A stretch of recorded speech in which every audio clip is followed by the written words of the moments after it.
Hola, muy buenas noches tengan todos ustedes. Pues, ¿qué creen? Estamos en una cobertura más desde Dialoga Bahía y pues estamos todos los jueves hablando precisamente de este análisis de la reforma al Poder Judicial. Uno le dicen elección extraordinaria, otros elección normal, ya nos dirá ahorita quien nos anteceda aquí en este escenario para hablar precisamente de todos estos temas, pero qué mejor hablar del árbitro, y pues tenemos a un gran invitado de lujo, sí, al maestro Alberto Morales Díaz, quien es vocal de la Junta Distrital del INE 08 con sede en Guadalajara. Pues bienvenido a su casa. Muchas gracias. Sí. ¿Qué está pasando en este proceso? Usted como árbitro, porque pues aquí han venido diferentes personalidades, sobre todo estas personalidades como son candidatos a magistrados, a jueces, y que están haciendo sus propuestas, andan encampañados, pero ¿qué nos puede decir mejor el árbitro sobre este proceso electoral? Ok, bueno, podemos empezar por lo que comentabas ahorita tú al iniciar, ¿no? Uh-huh. ¿Cuál es el nombre de esto que estamos haciendo? Bueno, para el instituto es una elección extraordinaria del Poder Judicial de la Federación. Así es como lo estamos considerando. Ahora, ¿qué estamos haciendo ahorita? Bueno, el instituto tiene muy claro el propósito de su creación y su propósito de ser. Nosotros existimos para acercarle a la ciudadanía la posibilidad de elegir, que puedan elegir por lo que van a votar. Tradicionalmente, por el Poder Ejecutivo, que es la Presidencia de la República, uh-huh, y también por el Poder Legislativo, que son senadurías y diputaciones de la elección federal, y es lo que normalmente hacemos cada 6 la presidencial, okay, y senadores, y cada 3 las de diputados. Y la ciudadanía ya está acostumbrada a esta dinámica, ¿no? Uh-huh. Pero con la modificación que hizo recientemente la Cámara de Senadores, pues ahora también entra en juego la elección de las figuras del Poder Judicial mediante el voto de la ciudadanía, lo cual ha sido un reto mayúsculo, no se puede decir de otra forma, para el instituto, derivado uno de estar teniendo que organizar esta elección con un presupuesto reducido y con la dinámica de esta nueva forma de votar, uh-huh, que es con estas boletas que ya la mayoría de la ciudadanía va a ver el día de la jornada electoral, pero que es importante que las conozcan desde antes. Para esto tenemos una página web que pueden, okay, que pueden conocer. Okay. No, pero también tenemos la de Practica. Okay. La de Conócelos es, si ahorita estamos hablando de un universo de más de 800 candidatos, okay, a todos los puestos de elección federal, uh-huh, para cada una de estas subdivisiones, que es, uh-huh, Suprema Corte de Justicia de la Nación, el Tribunal Disciplinario de Disciplina Judicial, okay, que es una entidad nueva dentro del Poder Judicial, cuya finalidad es dar seguimiento a los posibles delitos, irregularidades o etcétera que se produzcan dentro del Poder Judicial, y bueno, ellos serían como una especie de policía investigadora, okay, de lo que se están haciendo, y ya estarían dando seguimiento a las cosas que pudieran presentarse ahí. Esta figura dentro del Poder Judicial es nueva, uh-huh, y tenemos a los cargos de el Tribunal Electoral del Poder Judicial de la Federación en la Sala Superior, y también tenemos a los cargos de las salas regionales del Tribunal Electoral del Poder Judicial de la Federación, uh-huh, y después de eso tenemos a las magistraturas de circuitos judiciales y a los jueces de distrito, que es la parte última de todo este enmarañado. Okay. Entonces, si lo visualizas, son, sí, diferentes cargos, claro, y solo en magistraturas de circuito son más de 400, y en jueces también por ahí va la cantidad de candidatos que están en juego. Y agregándole a aquellos que tienen elección tradicional como es Durango, Veracruz, no se irán a hacer perdón que yo use estos términos a la ciudadanía de nosotros acá de a pie, no se irán a hacer pelotas porque entre que van a tener la boleta del Poder Judicial y luego perdón que aquí está queriendo llover, sí, y pues estamos transmitiendo en vivo con todos ustedes, realmente estamos felices de estar con ustedes, pero aquí parece que viene un torrencial de agua, ya nos tocará, porque no ha llovido aquí en Guadalajara. Entonces yo decía, en este análisis como Durango, Veracruz o algunos que van a tener elección, que si ellos no se van a revolver, porque pues nosotros aquí en Jalisco pues nada más tenemos reforma al Poder Judicial y pues ya nos han dicho, ok, marquen las boletas, son 6 boletas y ellos van a tener más boletas. ¿Cómo le vamos a hacer? Bueno, en el caso de los que tienen esa concurrencia local, tengo entendido que son 11 boletas. Okay. Entonces son las 6 que acabo de mencionar, más la de, en su caso, la de gobernador, municipales, diputados locales, lo que haya según la elección local, ya que varía de estado en estado lo que se eligen. En algunos estados se elige también incluso regidurías. Okay. Entonces esto cambia la cantidad de boletas que se van a manejar, pero tomando de ejemplo los que usted acaba de decir, en el estado de Veracruz se van a manejar 11 boletas. 11 boletas. Entonces, en el caso de esos, vamos a tener la urna, que esta es una novedad de cómo se va a elegir el Poder Judicial. En una elección normal, usted va a la casilla, sí, y tenemos la urna de presidencia, la urna de diputados y la urna de senadores. Así es. Para el caso de esta elección del Poder Judicial, es una urna única. Okay. Es decir, la ciudadanía va a tener sus 6 boletas, las va a doblar y las va a meter todas en esa urna. Okay. Todas. Pero para el caso de estas elecciones que mencionaba usted locales, probablemente va a estar nuestra urna única, y ahí sí separadas, una para gobernador, una para diputado local, una para municipio, y lo que tengan que elegir en el estado de Veracruz. Pero en el caso específico de Jalisco, que solo vamos por la del Poder Judicial, va a haber una sola urna, donde todos los ciudadanos van a depositar sus votos. Y aunque suene extraño, esto tiene que ver con un tema que ha sido de alguna forma polémico, y que es cómo vamos a contar los votos. Así es. Se ha hablado mucho de, ay, pero ¿por qué lo va a contar el INE? Bueno, es una cuestión de imposibilidad técnica. Okay. En un proceso electoral normal, retomemos desde la boleta, ¿no?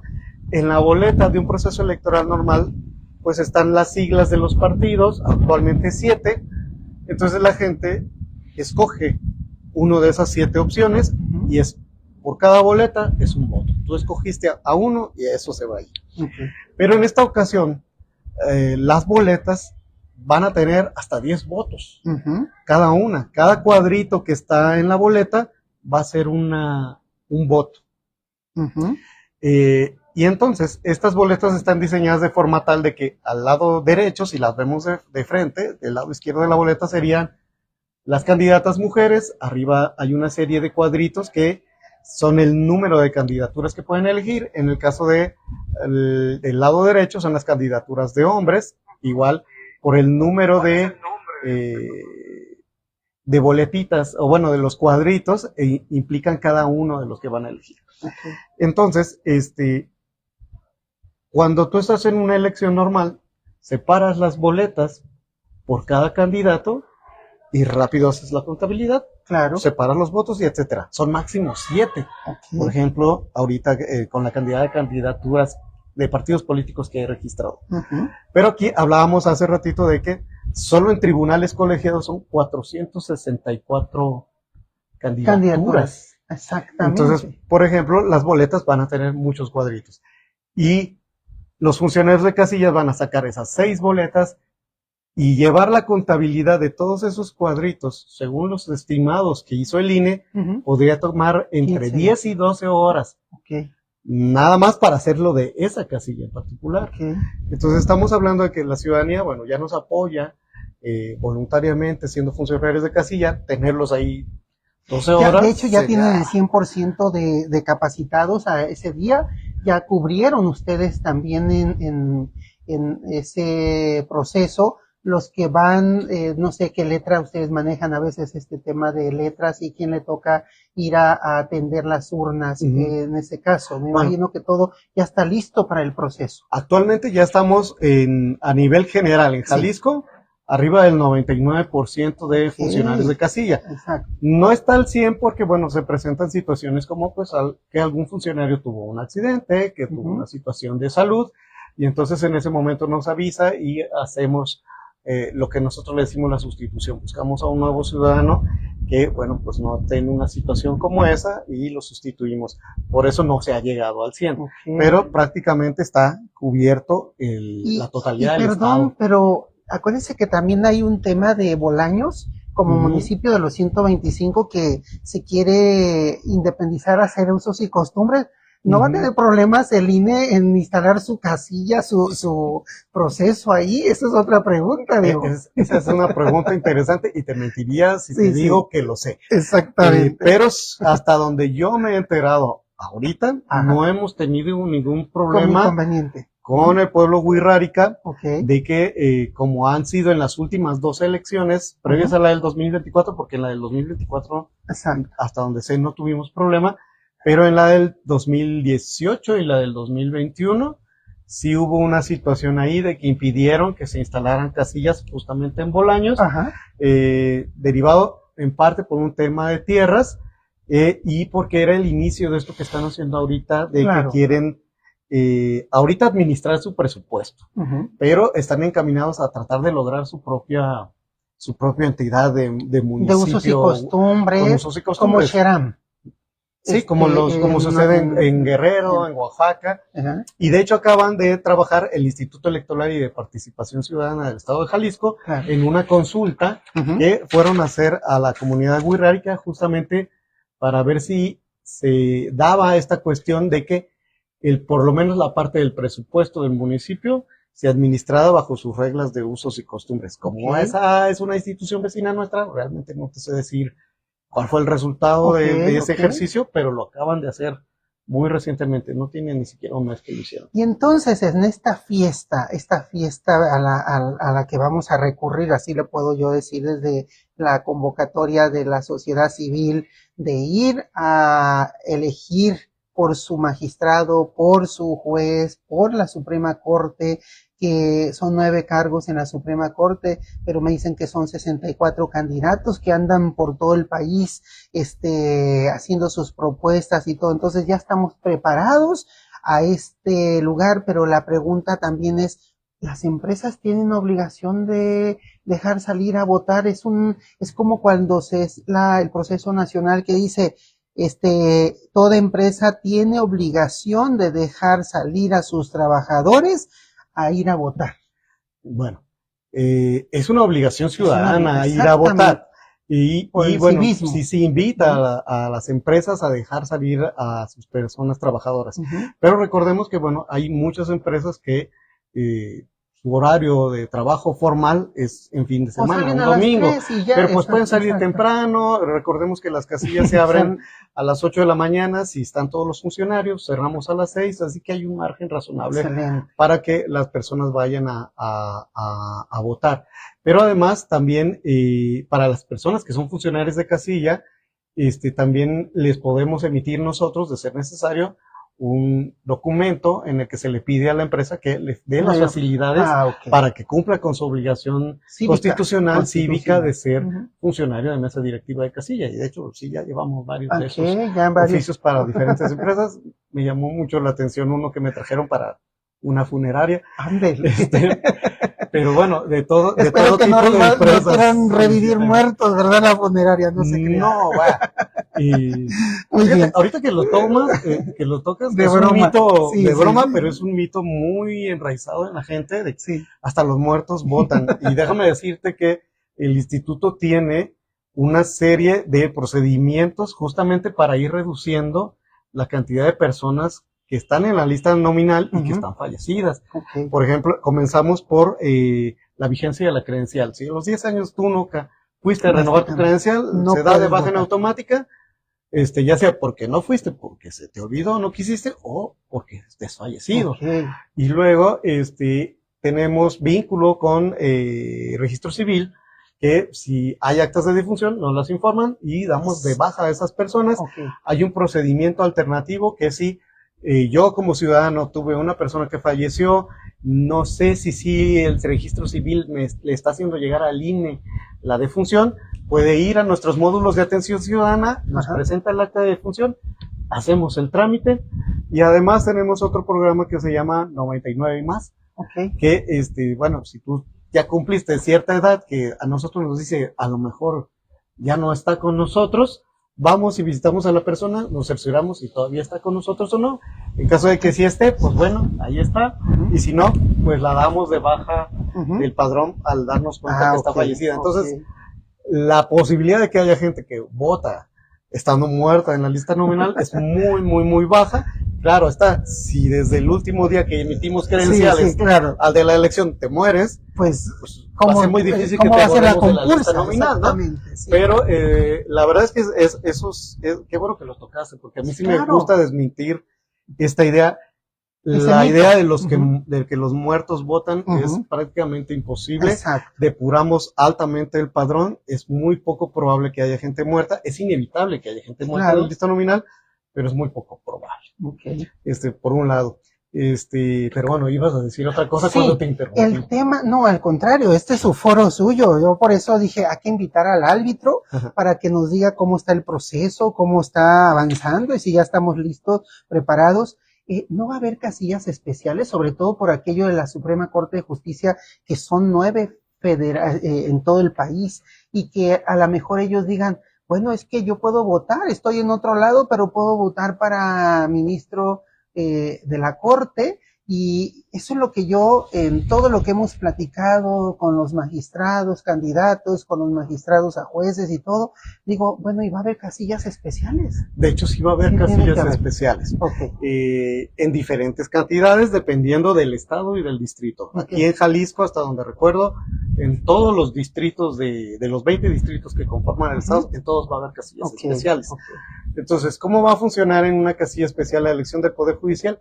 Exactamente como funciona cuando vas a una elección normal. Entonces, tú vas a llegar con tu credencial para votar, van a validar de qué sección eres y de qué estado, pues si vienes de otro estado, y van a checar contra el sistema y te van a decir por qué vas a poder votar. Por ejemplo, para Suprema Corte de Justicia de la Nación, Tribunal de Disciplina Judicial y Tribunal Electoral del Poder Judicial de la Federación, esas son de rango nacional, esas siempre las vas a tener. Excelente. Pero ya todas las demás boletas, las de magistraturas de circuito, jueces y se me está yendo la otra que es salas regionales, va a depender de dónde es tu sección. Exactamente. Entonces, si estás adentro de tu sección, te van a dar las 6.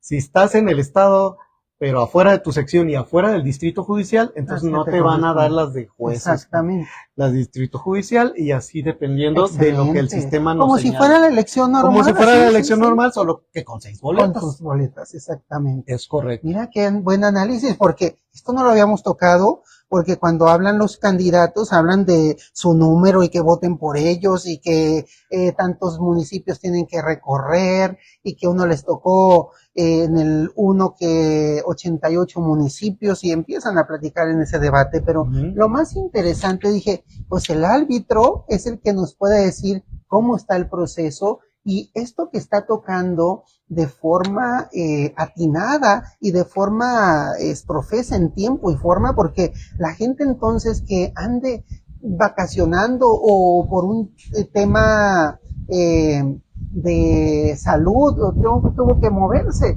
pues automáticamente entonces pues ya sabe que puede ir a una casilla especial. Así es. ¿Qué más nos puede decir todo este proceso que ustedes han platicado, han hecho foros? ¿Qué encuentran de anomalías o de mejoras?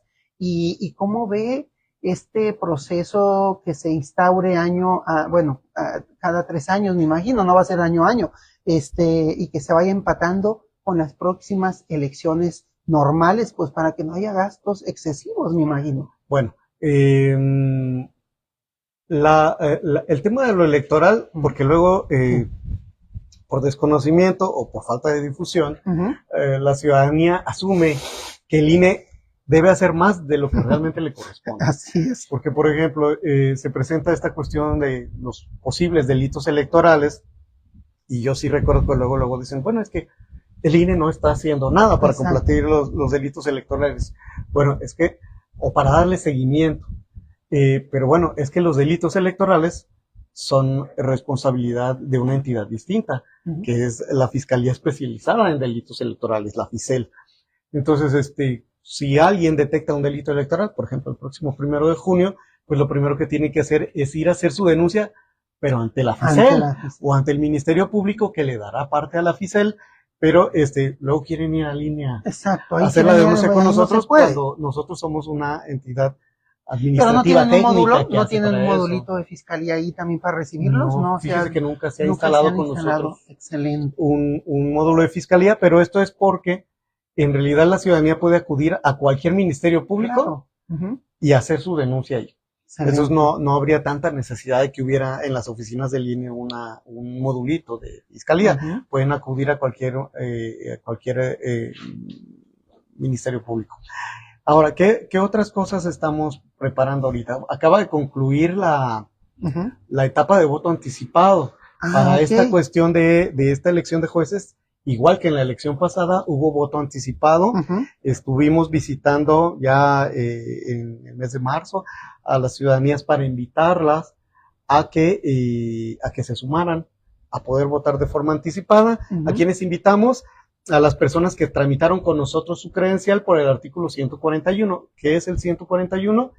Que por alguna situación tú estás imposibilitado para moverte hasta la casilla, tuviste un accidente y no te puedes mover de la cama, tienes una enfermedad, a tu casa. Vamos y te llevamos la votación directamente a tu casa. Llevamos un sobre con las boletas y todo lo que necesitas tú para votar, en tu secrecía dentro de una mampara especial, votas por lo que tengas que elegir, metemos esas en un sobre, se sella, se pone la firma y la huella digital de la persona, y se reintegran estos sobres a todas las juntas distritales.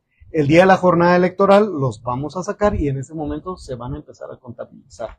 Pero esto se hizo desde los meses de marzo, que hicimos esta parte de empezar a contactar a la ciudadanía para ver si podían votar, y por primera vez también se le dio la oportunidad a lo que nosotros decimos cuidadores primarios. Es decir, tú estás enfermo, no puedes ir, pero la persona que te cuida tampoco puede ir, porque está ahí atendiéndote. Entonces, al momento de la visita a estas personas también se les ofreció la oportunidad de, tú como cuidador primario quieres votar, te podemos traer también a ti la boleta. Entonces, en muchos casos, el cuidador primario también pudo emitir su voto.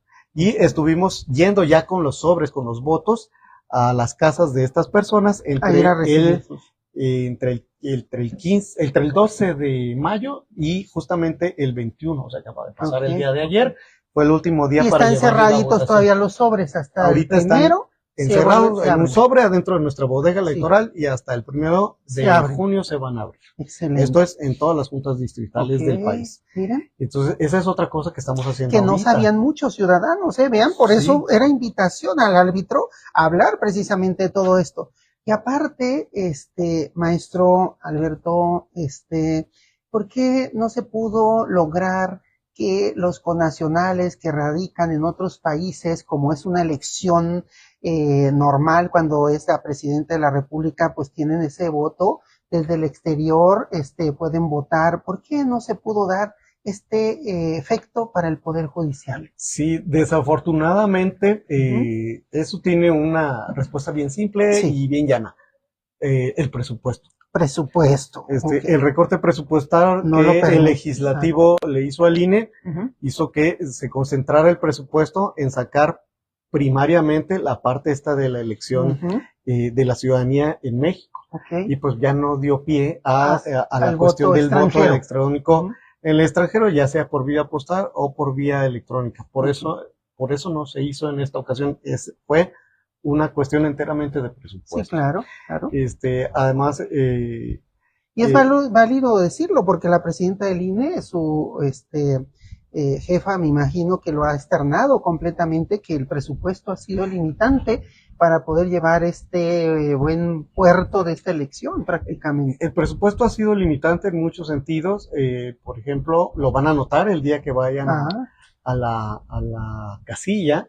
Normalmente las boletas son tamaño carta. Uh-huh. Y ahí viene grande los logotipos de los partidos políticos, etcétera.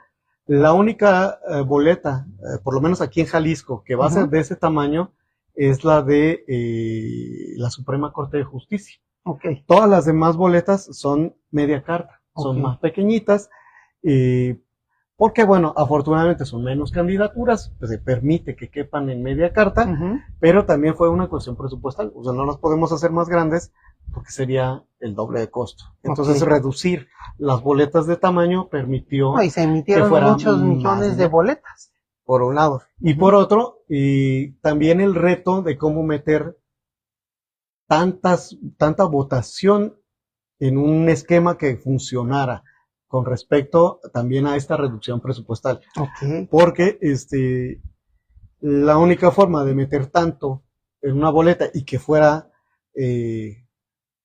no tan costoso fue esta dinámica de meter los cuadritos en cada boleta por los tipos diferentes de elección. Okay. Que bueno, que eso también es importante que lo conozca la ciudadanía, cómo va a votar y cómo va a llenar estas boletas.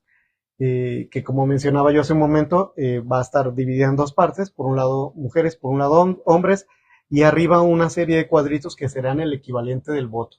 Y lo que la ciudadanía va a tener que poner ahí es el número del candidato. Bien decía usted que los candidatos están viniendo y diciendo, claro, yo soy el número N, sí, vota por mí, ¿no? Entonces lo que van a hacer en las boletas es, del lado de las mujeres van a escoger al mismo número de mujeres que haya de cuadritos, y ese número, si por ejemplo escogen a uno de los primeros 9, con todo y el 0, tendrán que ponerlo en el cuadrito, y se tendrán que usar pues los dos dígitos que vienen en la boleta. Okay. Por el mismo número de candidaturas de mujeres, por el mismo número de candidaturas de hombres.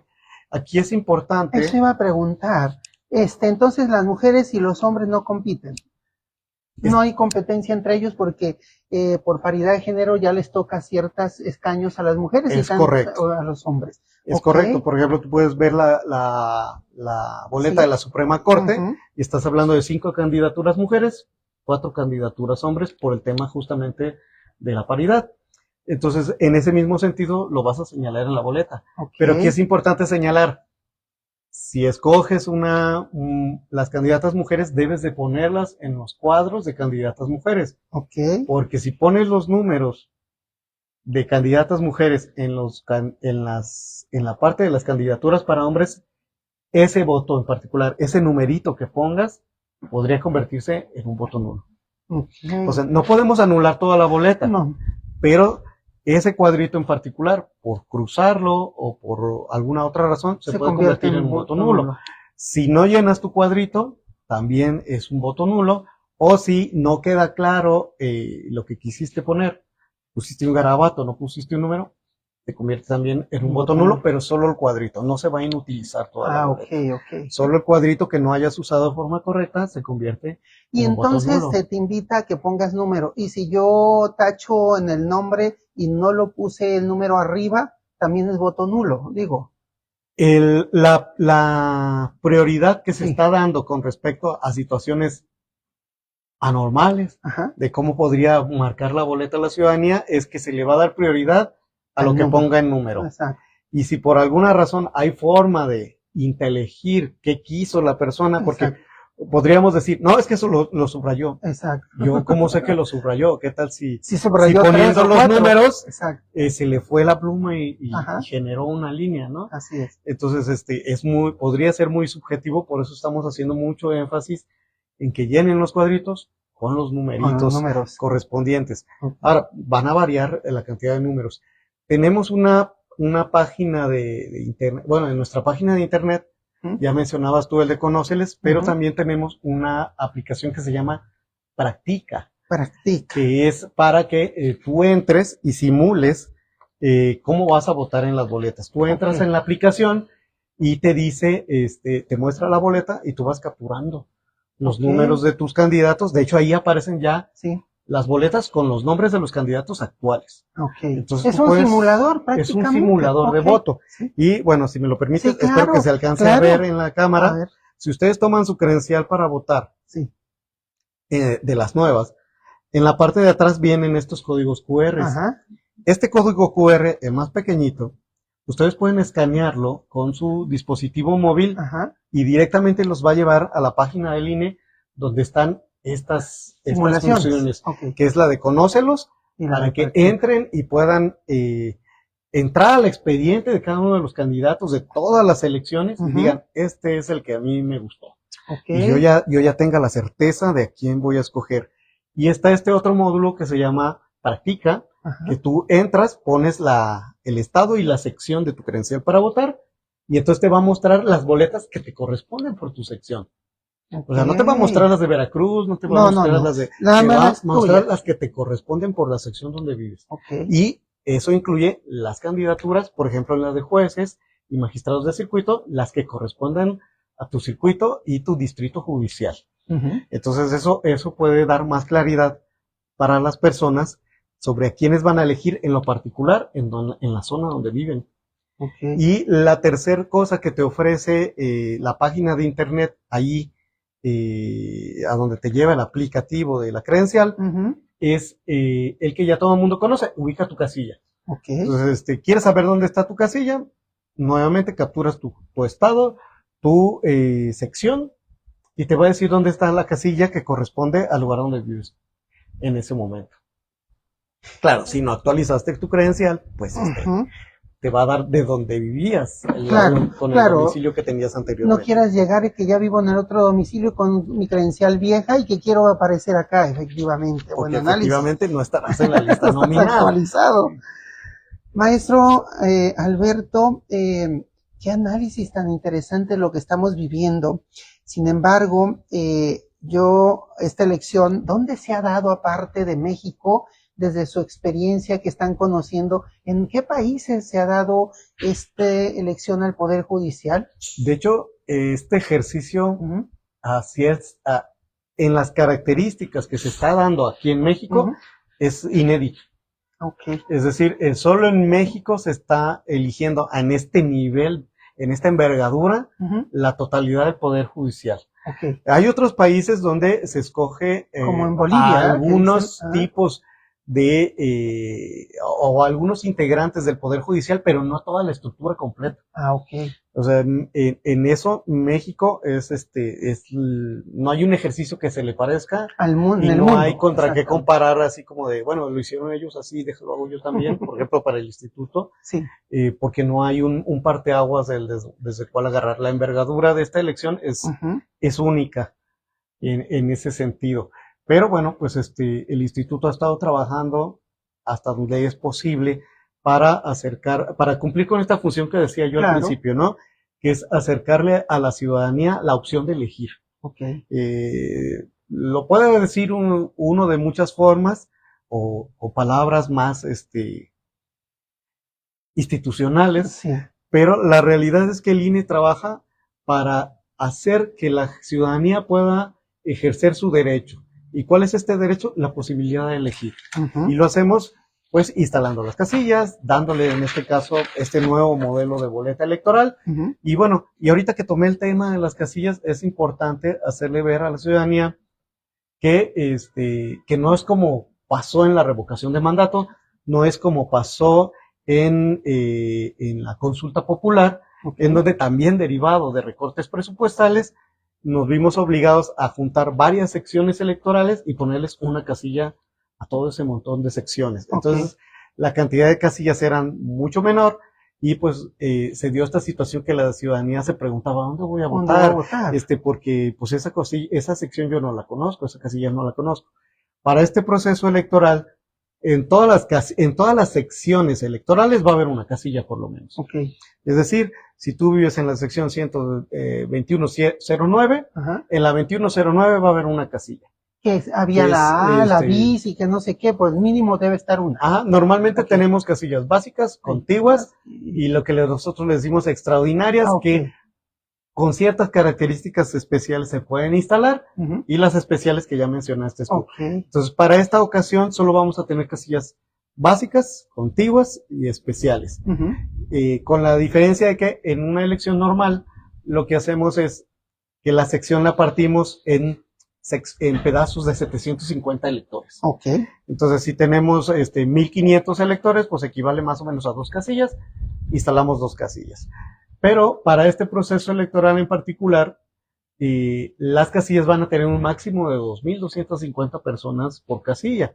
Eso implica que pudiera ser que haya más aforo de gente a las casillas, pero era la única forma de seguir teniendo casillas en todas las secciones, de forma de que la ciudadanía pudiera detectar los domicilios que siempre ha usado.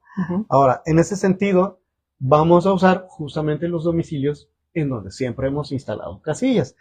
Prioritariamente escuelas, lugares públicos, instituciones públicas, y ya en un rango distinto que varía de distrito en distrito, domicilios particulares.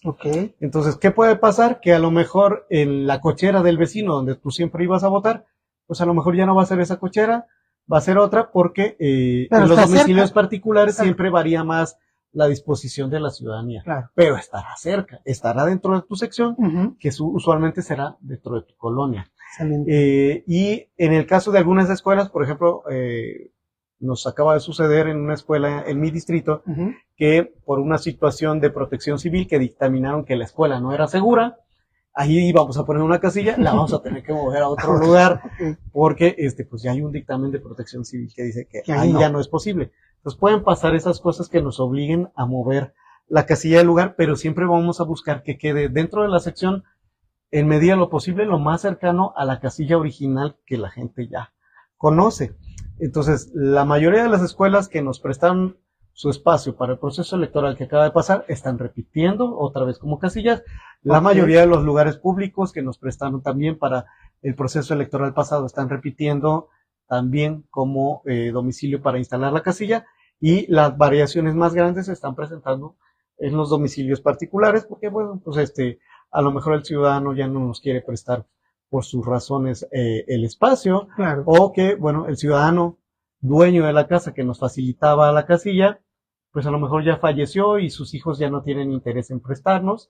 Y se dan situaciones como esa y bueno, nos obligan a cambiar la casilla, pero como mencionaba yo, siempre vamos a buscar mantener lo más cercano posible a la ciudadanía, al lugar que ya conocían como casilla, el lugar para que vayan a votar. Maestro, algo de mucho interés en este análisis. Primero, vimos que el INE tuvo un debate con el Poder Ejecutivo en que no se socializara en las mañaneras y en otras fuentes de medios electrónicos, porque decía, bueno, es que tenemos que ser imparciales. Incluso se fueron hasta la corte o algo así, al tribunal, y el tribunal al final ya eligió que sí se podía, pero ustedes enérgicamente, el INE dijo no, tácitamente nosotros somos los que debemos de publicitar, los medios pero no tener juez y parte. En ese sector, en ese análisis, ¿usted cómo lo vio? Bueno, ahí hay una situación en cierta forma contradictoria. Recordemos que el INE no inventa la parafernalia electoral. El INE hace cumplir lo que el legislador hace. Entonces, cuando el legislador diseñó todas las reglas y la ley para el proceso electoral del Poder Judicial, ellos mismos establecieron esa limitante. Entonces, no se le ocurrió al INE, el INE no dijo, yo soy la única entidad que puedo hacer la difusión. Lo hizo el legislador. Cuando hizo la ley, colocó ese candado y después dijeron, bueno, quizás sí sea necesario que nosotros hagamos difusión. Finalmente el tribunal llega al tribunal electoral y el tribunal electoral dice, bueno, sí pueden, pero con limitaciones. O sea, sí pueden decir, ciudadanía, vayan a votar, sí pueden decir, ciudadanía, recuerden que está el 1 de junio, pero no pueden influir de alguna forma, sesgando la información que puedan presentar, favoreciendo a tal candidato o candidata. Ese fue el candado que el Tribunal Electoral les puso. O sea, sí pueden hablar del tema, pero sin sesgarlo hacia ninguno. Tiene que ser genérico, una cuestión genérica de vayan a votar, acudan a votar, infórmense, bla, bla, bla. Muy bien. Pero no más allá de eso. Otra pregunta de mucho interés para los ciudadanos, porque yo recuerdo que cuando son los esquemas de votación tradicional para elegir a presidentes, senadores, diputados, gobernadores, que baja mucho el nivel de asistencia a votación cuando son intermedias, cuando son en el sexenio, que van a cambiar el primer escaño presidencial, pues casi la mayoría sale a votar con enjundia, y cuando son las intermedias, pues baja mucho y se desinfla el padrón. Si un ejemplo dices que son el 47% que salió a votar en una elección de sexenio presidencial, luego puede bajar a un 20% en una elección local, intermedia, y luego en el Poder Judicial cuando dices, híjole, y si esperamos un 5%, de todos modos va a ser comandado, dice la ley que con un solo voto que se emita, con eso ya se le da el veredicto, y si es un 5% de todos modos es válido una elección, porque pues aunque sea el mínimo necesario, de todos modos pues ya me votó por mí y le gané a los demás.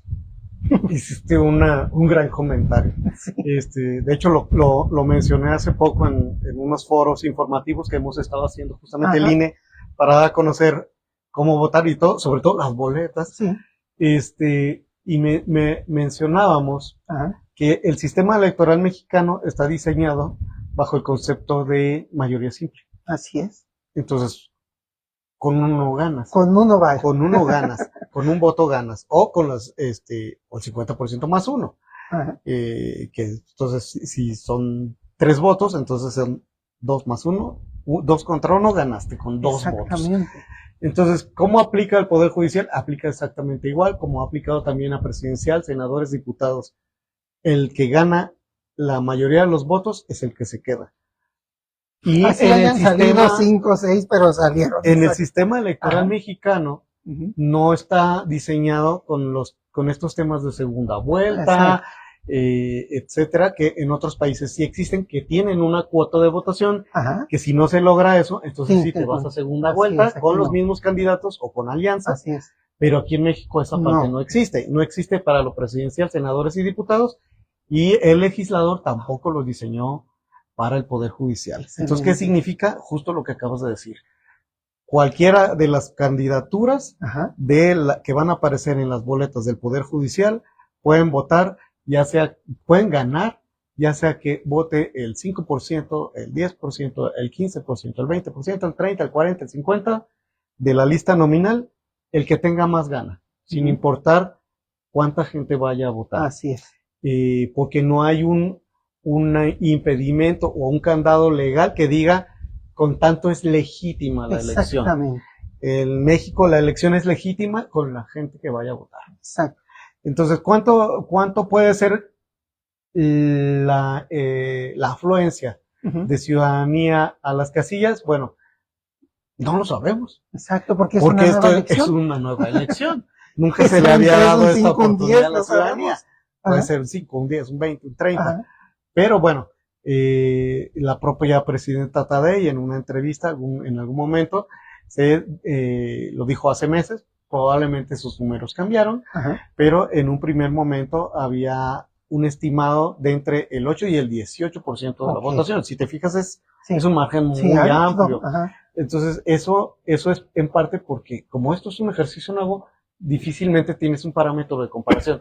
No lo puedes comparar contra una intermedia por sus características distintas, contra la presidencial porque no tiene el mismo arrastre que cuando estamos con la campaña de presidencia, y no se puede comparar tampoco contra la consulta popular, que era una pregunta simple con 2 opciones, sí o no, o con la revocación de mandato, que era también, ¿quieres que el presidente siga o no? 2 opciones, pregunta sencilla.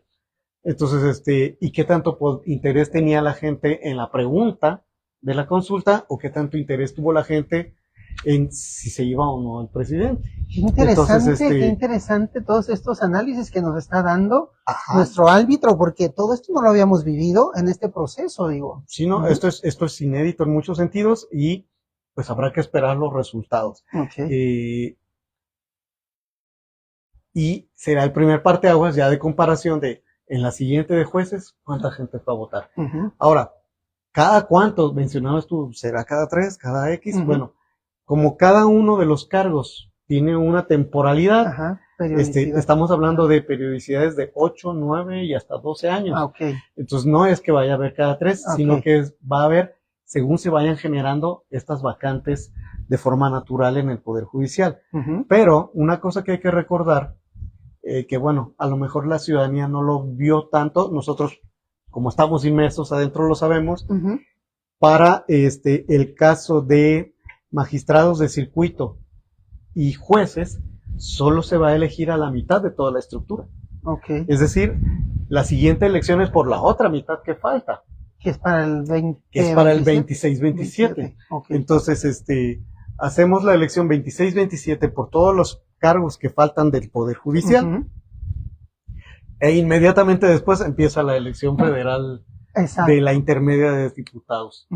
Entonces vamos a tener dos elecciones muy pegadas. Salimos de una elección, básicamente como estábamos ahorita, que salimos de la presidencial y nos vinimos a la de jueces, así va a pasar en 2026-27, nos vamos a la de jueces y luego a la intermedia. Yo sé que está muy interesante esta charla. Otra pregunta y ya para ir cerrando el programa. Yo creo que todos los ciudadanos estamos atentos, inmersos, y luego se va a empezar a replicar y luego pasa el YouTube ya editado para que toda la gente esté escuchando realmente en información fidedigna de los árbitros del INE, precisamente lo que se está llevando a cabo en este tema de este Poder Judicial que está próximo a elegirse el 1 de junio.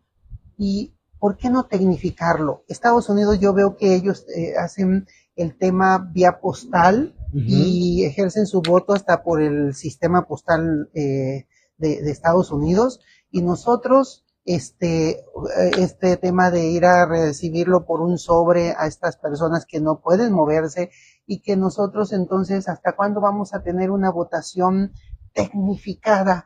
Algunos municipios han querido ya tecnificar y ir hasta tener hasta la computadora y picarle y decir por este voto. Todavía habrá mucho tiempo para tecnificarnos. Bueno, la tecnificación, que es un tema interesante. Dentro del INE ya vamos en la 7ª versión, si no mal recuerdo, de la urna electrónica. Desde un aparato grande que teníamos con literal botones físicos a esta nueva versión que es una pantalla touch y que en un equipo separado está lo que imprime las urnas y las boletas y las va guardando en una urnita que trae por debajo. Ya tenemos la tecnología y si usted recuerda, en procesos pasados también el Instituto Electoral y de Participación Ciudadana también tiene una urna electrónica que también es touch y que también se han hecho ese tipo de ejercicios con ellos. Pues yo recuerdo cuando hubo una consulta ciudadana del federalismo y yo fui y le piqué a la urna del IEPC, justamente, todo fue electrónico. No somos el único ejemplo a nivel nacional. Hay otros institutos electorales locales que están desarrollando sus propias versiones de la urna electrónica. Es decir, aquí en México estamos hablando de que puede haber unas 5 versiones de urna electrónica, incluyendo la propia del instituto. Y aparte está esta situación, como mencionabas tú hace un rato, del voto en el extranjero, que ha sido justamente postal. Así es. Y en electrónico, de manera anticipada. Así es. ¿Por qué no funciona como en Estados Unidos? Por una cuestión del legislador. O sea, el legislador no ha modificado la ley de manera tal que permita a la ciudadanía ejercer su voto de estas formas. Es decir, ahorita el instituto cuenta con un modelo que ya hemos probado en diferentes ocasiones y que funciona. Distintos institutos locales han hecho lo mismo. Si lo quieres ver como ensayo, pues el voto en el extranjero a través de los medios electrónicos es otra forma que ya hemos probado aquí en México de voto.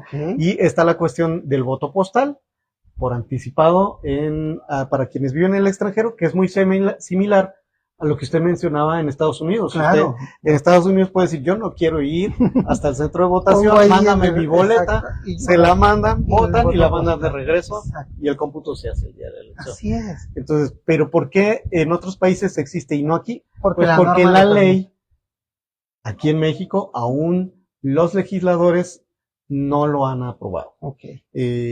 No lo han aprobado, pues porque sus razones tendrán. Puede ser porque consideran que a lo mejor tecnológicamente no estamos listos, a lo mejor por una cuestión de desconfianza en la posibilidad de que se haga algo, o que alteraron en los datos, dispositivos, pero ajá. por ejemplo yo lo que le puedo decir es que la parte del voto en el extranjero estaba altamente encriptada, lo que haría muy difícil que se hackeara el proceso de la votación de las personas que lo hicieron de forma electrónica, y nuestra urna electrónica no transmite la votación, la guarda en el dispositivo. Entonces, cuando el dispositivo llega con nosotros, suponiendo que lo utilizáramos, ahí en nuestras juntas distritales se descarga la información y podemos conocer cómo votó la persona en esa casilla.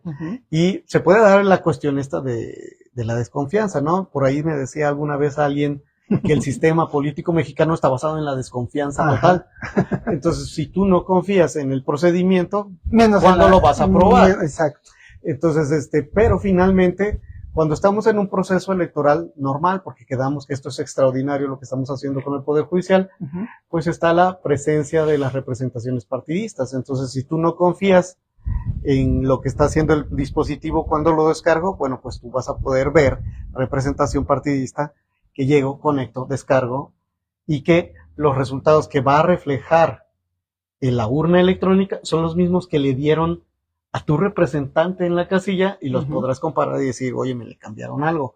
Entonces, solo es una cuestión, a estas alturas del partido, ya es solo una cuestión de voluntad. Que el legislador tenga la voluntad de cambiar la ley y la Constitución para que la ciudadanía pueda hacer votación plena de manera electrónica, de manera con un dispositivo que justamente facilitaría mucho la cuestión del voto para la ciudadanía. Hemos hecho diferentes... Y mucho ahorro presupuestal también. Sí, de momento sería un gasto fuerte con el equipamiento, pero el equipo fue diseñado, por eso está separada la parte touch de la parte impresa, porque la parte impresa va a durar años y años y años. Es una impresora de matriz de puntos que no va, o de esta de calórica, que la tecnología no ha cambiado en años. Y entonces puedes tener esa fija, y el dispositivo touch, según vaya evolucionando la tecnología, podrás cambiarlo por algo más nuevo que permita a la ciudadanía seguir emitiendo su voto de forma electrónica. Pero es una cuestión ya nada más de voluntad. La inversión se haría una sola vez, y después simplemente estaríamos usando el mismo equipo con actualizaciones de software, o en su caso con actualización de tecnología en la parte touch, donde la gente emita su voto. Así que disminuiría mucho el costo, también disminuiría mucho el tiempo, e incluso podría permitirnos algo que hasta ahorita es imposible hacer, en una parte por la ley y en otra parte por el tiempo. Tener los resultados quizá el mismo día. De todas las votaciones, porque tú llegas, descargas, y en ese momento se hace la sumatoria y todos los resultados. Actualmente la ley tiene establecido para las elecciones normales que se empiezan a recibir los paquetes con los votos, y hasta que se recibe el último, resguardas, revisas la información que capturamos del acta que iba por fuera. Si por alguna razón detectamos que hay algo que no cuadra, se seleccionan esos paquetes para volverlos a contar, y todo eso empieza hasta el miércoles siguiente. O sea, ya que recibimos todo, hicimos el análisis y decimos tanto se va a recontar, empieza el miércoles, pero porque está diseñado así en la ley, así lo diseñó el legislador. Y así va a ser en el Poder Judicial igual. En el Poder Judicial ahora va a cambiar. Mencionábamos que va a haber esta urna única, y lo que va a pasar es que la ciudadanía que esté de funcionaria de casilla va a tomar estas urnas, va a sacar las boletas, las va a separar por las 6 elecciones, va a llenar un acta donde va a poner, saqué 100 votos de magistrados, 100 de esto, y así, y lo va a poner en un acta, y nos va a mandar el acta, el paquete, con bolsas, con con los diferentes tipos de elección, con Ajá. las boletas que les hayan sobrado, las van a llevar de inmediato a través de nuestros capacitadores asistentes a las juntas distritales, Ok. y ahí, según se vayan recibiendo, vamos a empezar el proceso A contar. de abrir y contar. También de manera inédita, porque nunca se había hecho así, pero recordemos lo que dije al principio. Hacer el cómputo de este tipo de boletas tomaría muchísimas horas en la claro. casilla, y no es una cuestión de que el instituto crea que la ciudadanía no tiene la capacidad de hacerlo, o que pues, nos estemos montando en una necesidad de quererlo hacer así. Es para poder generar resultados lo más pronto posible, porque si esperábamos a que esas casillas terminaran, estaríamos recibiendo probablemente los paquetes electorales por ahí el martes, el lunes en la noche, el mediodía, en la madrugada, y después tendríamos que hacer todo el proceso de cómputo. Y entonces se elimina lo del miércoles distrital. Para esta ocasión se elimina lo del miércoles distrital. Porque ustedes van a estar contando y contando desde que llega, domingo, lunes, martes, miércoles, toda la semana, que tardarán casi 10, 12 días. Tenemos un cuadro temporal que nos dice que a más tardar el 10 por la tarde estaríamos concluyendo la última elección en un supuesto de votación alta. Pero cuando concluyamos variará mucho en función de lo que decíamos, de la participación ciudadana. ¿Cuánta gente fue a votar? El 20%, el 15%, el 10%, el 30%. En función de cuánta gente va a votar, pues nos vamos a tardar más días o menos días en hacer todo este cómputo distrital. Interesante. Pero sí es importante hacer saber a la ciudadanía que dos cosas también que van a ser inéditas para este proceso electoral. Vamos a buscar transmitir en vivo cómo estamos haciendo esta cuestión del cómputo distrital. Es decir, la gente se va a poder conectar a YouTube y ver cómo estamos contando los votos que se van a hacer.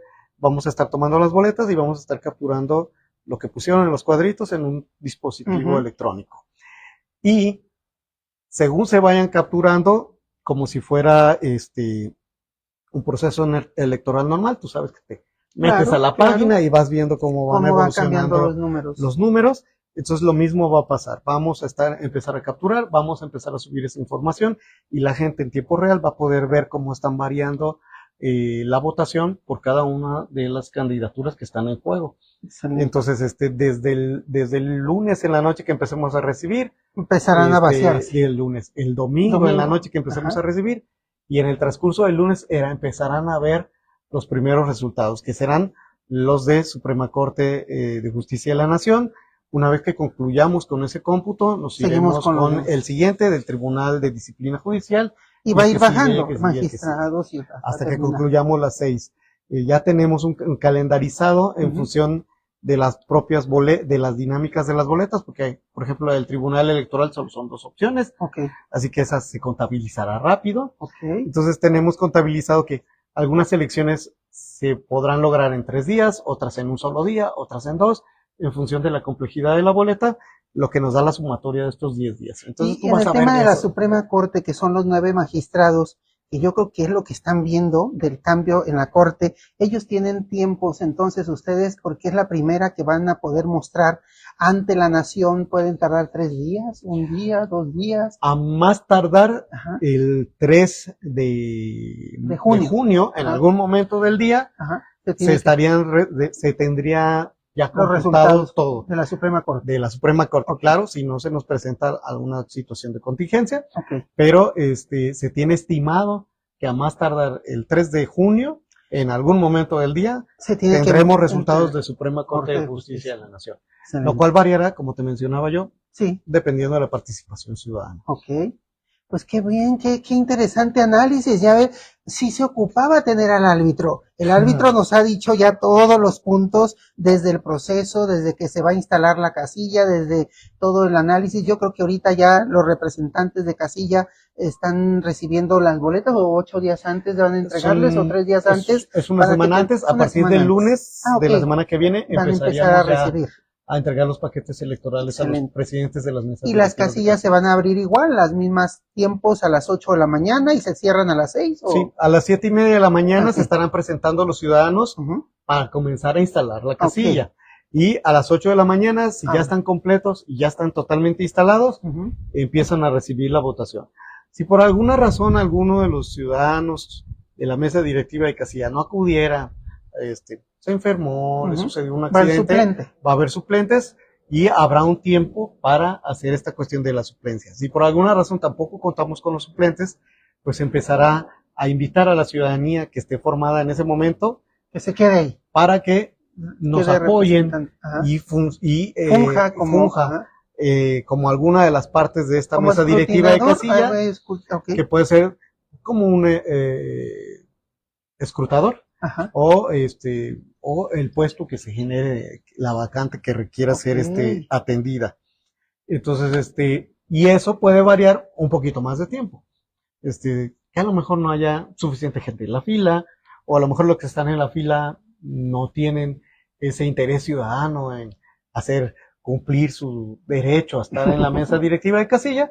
Entonces, pues hasta que se tenga a alguien que dentro de que esté dispuesto a colaborar con esto para estar en la mesa directiva. ¿Y no crees que en esa partecita de que si se encuentran o no se encuentran, la parte ciudadana se quieran quedar algunos representantes de partidos políticos, que pueda ser de Morena, del PRI, del PAN, de todo, que digan, no, yo tengo injerencia, quiero estar ahí, y yo creo que la preferencia seríamos nosotros como ciudadanos, que ustedes estarían como representantes, los representantes que van a andar ahí del INE, que estén observando que sí sean figuras ciudadanas? Bueno, es difícil saber si en ese instante si es una figura ciudadana. Pero bueno, para empezar, no va a haber representaciones partidistas en todo el proceso.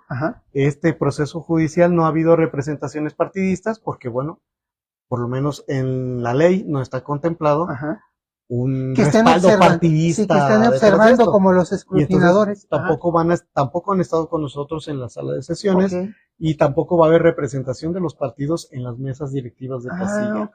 En todo caso, solo van a ser los funcionarios de la mesa directiva de casilla y nuestro personal que estará acudiendo a apoyarlos. Entonces, la gente que esté formada en la fila y que por alguna circunstancia se pudiera integrar, sería difícil saber si tiene alguna connotación partidista.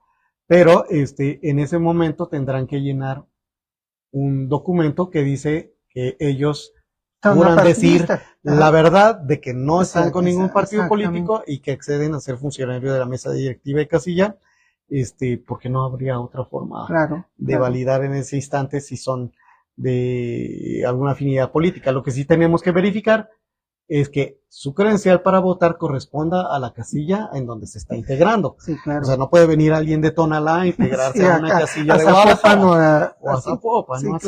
Entonces, lo que sí tendrá que verificarse es que sean de la sección en donde está esa casilla para que se puedan integrar. Y mencionabas todos los observadores. Se ha presentado un fenómeno interesante en el que hemos tenido observadores electorales como nunca. Yo quiero pensar que es porque hay mucho interés en este proceso electoral nuevo, pero sin embargo, pues, hemos detectado desde funcionarios públicos a personas que tienen afiliación partidista. Todas estas personas no van a poder participar como observadores electorales. Solo las personas que no tengan ningún tipo de vínculo partidista pueden registrarse y ser observadores electorales, recibir su acreditación, que se haya vencido. Y en su caso su credencial, que el periodo para registrarse venció el pasado 7 de mayo. Pero los que se registraron y que aún no han terminado el curso virtual que tienen que tomar, tienen hasta el 26 de mayo para tomarlo, y si no lo tomaron ya no podrán ser acreditados como observadores electorales. Ahora, hay que precisar algo muy importante con respecto al observador electoral. Su nombre lo dice. Están para observar. Podrán observar todo lo que se vaya desarrollando el día de la jornada electoral, pero no pueden intervenir. Por ejemplo, si usted está de observador electoral. Pero callar porque un observador está observando. Exactamente. Así como lo acaba de decir usted. Yo veo lo que está pasando. En su caso, si noto algo, puedo hacer un informe que le voy a presentar al INE cuando yo concluya mi labor de observador electoral. Pero no puedo intervenir de ninguna forma. No puedo decir yo le ayudo, no puedo decir no estoy de acuerdo con lo que está decidiendo el presidente de la mesa directiva. Es decir, no se puede comportar como un representante del partido. Claro. Los funcionarios de casilla tendrán el día de la jornada electoral un tríptico nuestro que dice que pueden y que no pueden hacer en la casilla los observadores electorales, justamente para limitar comportamientos que no deben de tener estas personas ahí en la casilla. Y también por el tamaño de las casillas, pues será una atribución del presidente de la mesa directiva de casilla decir, bueno, pues si ustedes a lo mejor me cayeron 20 observadores a mi casilla, y sí, pero 20 no cabemos aquí. No, pues no. Entonces podrán pasar, no sé, de a uno, de a dos, y se van turnando de forma tal que no obstaculicen la elección. Y suponiendo, por ejemplo, como mencionábamos hace un momento, que tuviéramos que tomar a alguien de la fila, los observadores electorales no pueden ser funcionarios de mesa directiva de casilla tomados de la fila. No pueden intervenir porque ellos ya tienen esa función de observación electoral. Ok, excelente. ¿Y observadores internacionales están considerando en esta elección? Hay observadores internacionales registrados, hasta donde sé, pero bueno, pues ellos pueden decidir en cualquier parte del país a dónde pueden podrán llegar a tu junta acá al 08 de Guadalajara y estar observando, pueden ir a cualquier parte del país. Pueden ir a cualquier casilla de cualquier país, de cualquier país, de cualquier parte del estado, de cualquier o de entidad cualquiera de los federativa. estados, y pueden presentarse también en las juntas distritales para ver qué se está haciendo en la junta distrital el día de la jornada electoral, pero bajo las mismas circunstancias que mencionábamos. Solo pueden observar, no pueden intervenir, no pueden obstaculizar, y eso es muy importante señalarlo, porque por desconocimiento pueden hacer acciones que estén obstaculizando el flujo del proceso electoral, y eso es un delito.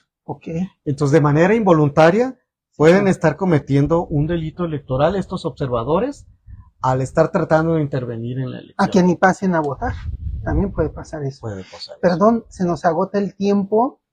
3 minutos, maestro Alberto Morales Díaz, que nos haya quedado algo así de interés. Yo creo que esta charla la ocupábamos desde el inicio, antes de venir a escuchar todos los candidatos, porque el árbitro es lo más importante y hoy nos ha dicho el árbitro cómo va a fungir esta elección. Yo creo que nos deja más con claridad tanto el proceso, tanto las formas y cada una de ellas, y pues ustedes, pues los invito a que pasen, observen en sus páginas de internet, en Conócelos, y luego después ir a asistir a la jornada, porque muchos andan promocionando que no asistan, que sí asistan. Eliges tú, y que tú decidas, y que nadie te imponga qué hacer en tu propio criterio, porque cuántas veces te han dicho que tú se suben a tu barco y deciden por ti. Hoy decides tú y nadie puede decidir por ti, y tú te subes al barco si tú quieres. Entonces yo te invito a que salgas a las urnas a votar. Nosotros igual, porque justamente como acabas de decir tú, no está en juego cualquier cosa. Así es. O sea, esto no es la consulta popular donde te están preguntando ¿quieres esto o no quieres esto? Así es. Y no es la revocación de si quieres que el presidente siga o no. Estamos hablando de los jueces, de los magistrados, de la Suprema Corte de Justicia de la Nación, que está en juego, que puede detener o no acciones legales de la Cámara de Diputados o de la Presidencia. Y ya a nivel más bajo, estamos hablando de los jueces. Las personas que, si tú tienes una cuestión de índole penal, son los que van a llevar tu caso. Si tienes una cuestión de que tenías un negocio y haces una demanda comercial, esos van a llevar tu caso. Si tienes una cuestión de carácter laboral, quiero demandar al trabajo, etcétera, pues ese juez va a llevar tu caso. Entonces no es una cosa pequeña ni sin importancia. Es importante lo que se va a elegir, independientemente del pensamiento que se pueda tener sobre todo lo que significó esta elección del proceso judicial. Aquí no hay que perder de vista que estamos eligiendo a las personas que nos van a juzgar, a las personas que van a llevar nuestros casos, a las personas que van a llevar nuestros amparos, a las personas que pueden ser el contrapeso de los otros dos poderes. Así es. Pues no me queda más que agradecerles a todos los que nos siguen en nuestras redes. Ya se va a empezar a compartir también a todos los grupos. Yo creo que era necesario, de verdad, que tuviéramos un árbitro que nos dijera realmente cómo era este proceso. Y yo le agradezco al maestro Alberto Morales Díaz vocal de la Junta Distrital Ejecutiva 08 del INE de sede Guadalajara, que nos vino a compartir su conocimiento, su experiencia, y que ustedes tienen la opción de elegir ir o no ir, decides tú. Y te invito a que salgas ese día porque, como lo dijo nuestro vocal del INE, al final vas a ser juzgado y pues tú mínimo tienes que conocer quién te juzgue en cualquier situación civil, penal, laboral, en todos los aspectos. Quizás dices que no vas a ser ocupado de esos mecanismos, pues ya te quiero ver cuando estés trabajando y que tengas que formar parte de una liquidación, ya te quiero ver en un proceso de que hasta te inventaron o te robaron un carro y tienes que ir a demandar, y en ese proceso vas a tener que ir y estar y te van a dictar una sentencia favorable o no favorable. En ese sentido, yo creo que debes de saber elegir. Muchas gracias y buenas noches. Y muchas gracias por su asistencia. Gracias a ustedes también.